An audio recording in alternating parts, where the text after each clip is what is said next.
Hello viewers, today we are going to study about the basic concepts of macroeconomics. As we know that the overall field of economics is divided into two areas which in turn are very broad, micro and macroeconomics. In today's session, we will be learning about the basic concepts of macroeconomics. Now, what is macroeconomics? Macroeconomics is the study of economy's total output, employment and price level. Firstly, macroeconomics deals with the economic affairs in large. It is concerned with the overall dimensions of economic life. Secondly, macroeconomics deals with the major economic issues, problems and policies of present times.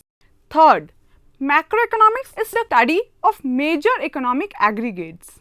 Fourth, national income, money, total savings, total investments, unemployment, inflation, balance of payments, exchange rate, etc. are crucial economic aggregates. Goals of macroeconomics. As we have mentioned about that macroeconomics keeps the records of changes in total output, unemployment and the price. Here are some of the precise list of goals that macroeconomic theories and policies target at level. The same we are going to study now. First, price stability.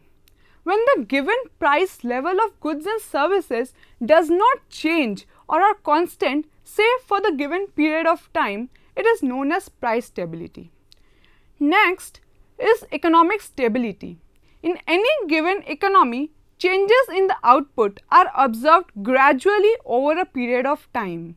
With respect to given or constant rate of change, the said economy is stable. And stability in general price level with full employment level in economy is also said to be macroeconomic stability, where changes in price level is allowed to 2 to 3% and unemployment is allowed to 3 to 5%. Third is exchange rate stability. In an open market economy, the exports and imports of a country are often influenced by the exchange rate.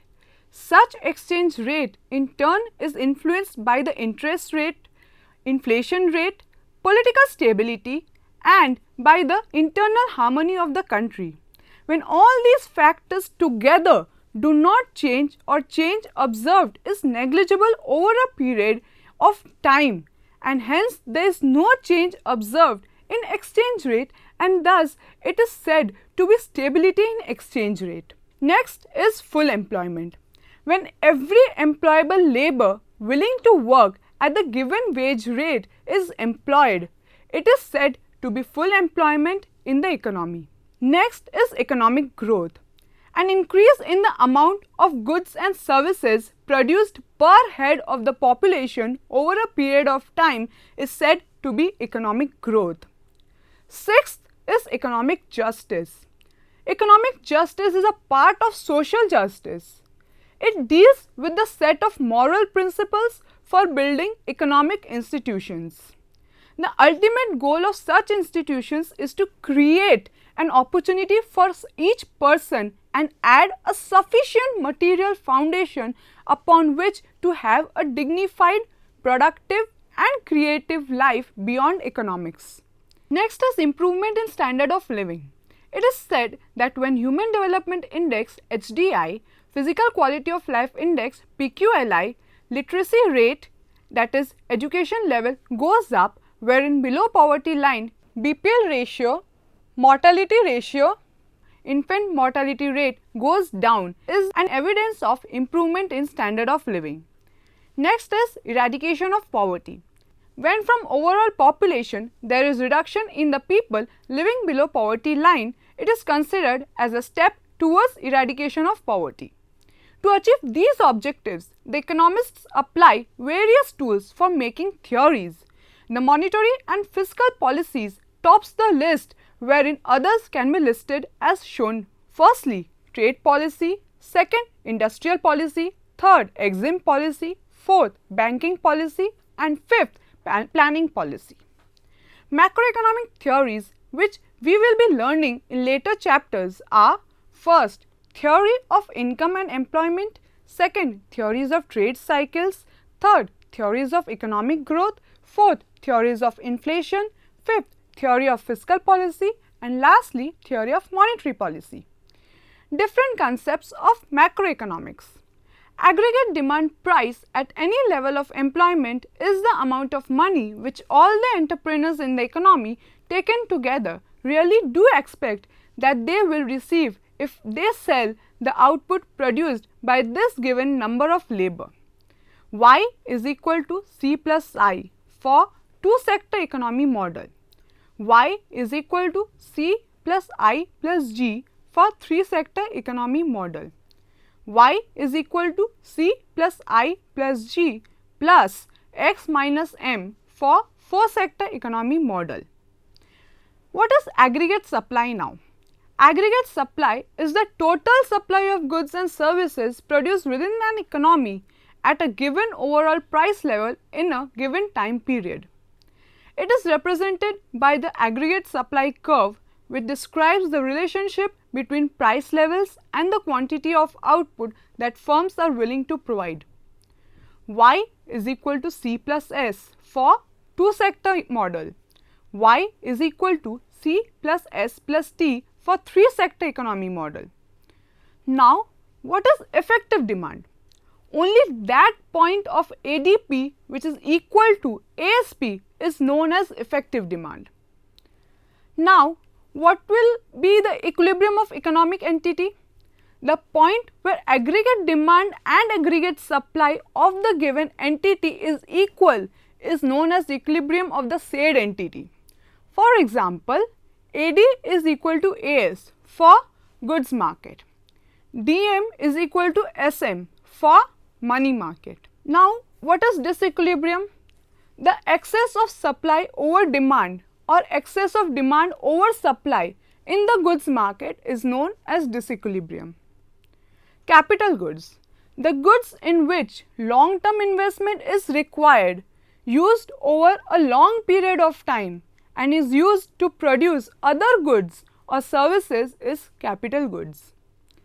National income or national income at factor cost, NNP FC, which is also known as.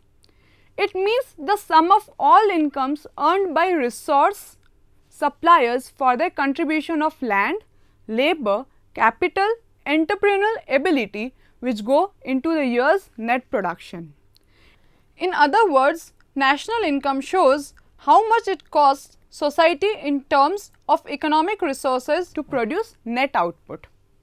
National income is equal to C plus I plus G plus NX plus net factor income minus indirect taxes minus depreciation.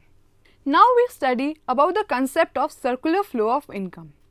In the monetary economy, there will be flows of money corresponding to the flows of economic resources and the flows of goods and services. But each money flow is in opposite direction to the real flow. Circular flow in a two-sector economy without saving and investments. Firstly, in two-sector model, there are only two entities, that is households and firms. It is assumed as a closed economy. Secondly, household provides the factors of production such as land, labor, capital flow, whereas firms in turn pays rent, wages, profit and interest. Thirdly, thus household pays for their consumption to firms and firms returns the same in form of goods and services. That is, income earned is used for consumption of goods and services. Circular flow in a two-sector economy with saving and investments. In the previous model, we have assumed that incomes which the households receive, they spend it on consumer goods and services. But in reality, households save a part of their income. How their savings will affect money flows in the economy. That is, national income Y is equal to consumption of goods and services C plus savings S. This equation shows that the total supply or the aggregate supply of the business firms to the economy. The part of the money saved out of total earnings of household is leakage in the economy as it reduces the consumption expenditure of households. Thus, there is disequilibrium between national income and consumption. Y is greater than C. To bridge this gap, financial markets are introduced in the two-sector model. Financial market is a set of institutions such as banks, insurance companies, etc., where households deposit their savings. All these institutions together are called financial institution or financial market. In this figure, we can see the flow of money from households to financial markets and firms. The savings deposited by households in financial market in two-sector model are invested in the business firms and thereby bridging the leakages from the income. Thus, the total demand of business firm for total output Y is consumption expenditure plus investments. Y is equal to C plus I. Algebraically, as explained, household supplies Y is equal to C plus S. But since the introduction of financial market, the economy will be in equilibrium if all the amount saved is invested in the economy. Hence, the total output of the business firm or demand should be Y equivalent to C plus I. From equation 1 and 2, we get C plus I equivalent to Y equivalent to C plus S. The left hand side of the equation 3 shows the components of aggregate demand of the business firms and the right hand side of the equation 3 shows supply of the business firms in form of goods and services and savings. Thus, the equation 3 shows the value of output. Produced or sold is equal to total income received. It is income received that is spent on goods and services produced. Now subtracting C from both the sides of equation 3, we get I equal S. Now we study the concept of circular income flow in a three-sector economy with the government sector. The existence of government sector for the sake of making our circular flow model simple has been ignored. This is quite unrealistic because government absorbs a good part of the incomes earned by households. Government affects the economy in a number of ways. Government expenditure may be financed through taxes out of assets or by borrowing the money flows from households and businesses. Firms to the government is labeled as tax payments. Another method of financing government expenditure is borrowing from the financial market to the government and is labeled as government borrowing. Total expenditure flow in the economy is the sum of consumption expenditure, investment expenditure and government expenditure. Total expenditure E is equal to C plus I plus G. Total income Y received is allocated to consumption C, savings S, taxes T. Y equals C plus S plus T, which is equation 2. From equation 1 and 2, we have C plus I plus G is equal to C plus S plus T, which is equation 3. Since C occurs on both sides equations, we have I plus G is equal to S plus T, which is equation 4. Another important conclusion that can be drawn from national income account identifying incorporating government expenditure relates to the condition for equilibrium in the financial market. National income identity with government expenditure is Y equals C plus I plus G. Now we are going to study about the circular income flow in a foreign sector with the four-sector economy. The inclusion of the foreign sector will reveal to us the interaction of the domestic economy with foreign countries. Foreigners interact with the domestic firms and households through exports and imports, through goods and services, as well as through borrowing and lending operations through financial market, goods and services produced within the domestic territory which are sold to the foreigners are called exports. On the other hand, purchases of foreign made goods and services by domestic households are called imports. This figure illustrates the additional money flows that occur when the exports and imports also exist in the economy. We assume it is only the business firms of the domestic economy that interact with foreign countries and therefore export and import goods and services. A flow of money spending on imports have been shown to be occurring from domestic business firms to the foreign countries. If exports are equal to imports, then there exists a balance of trade. If value of exports exceeds the value of imports, trade surplus occurs. On the other hand, if value of imports exceeds the value of exports, trade deficit occurs. Now, we will be studying about per capita income. The national income divided by the population of the country is the per capita income of the country. Now, next is personal income.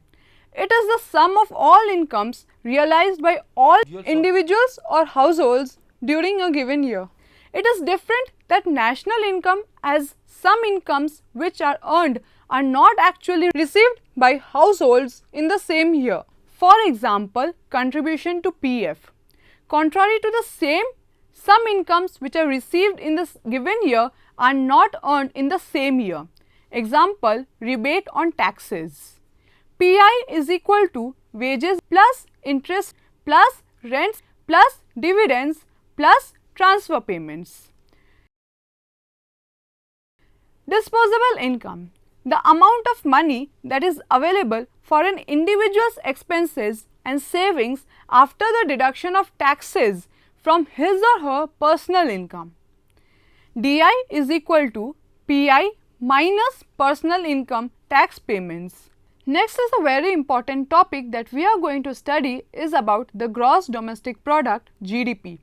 As an aggregate measure of total economic production for a country, GDP represents the market value of all goods and services produced by the economy during the period measured, including personal consumption, government purchases, private inventories, paid in construction costs and the foreign trade balances, that is net exports, that is exports minus imports.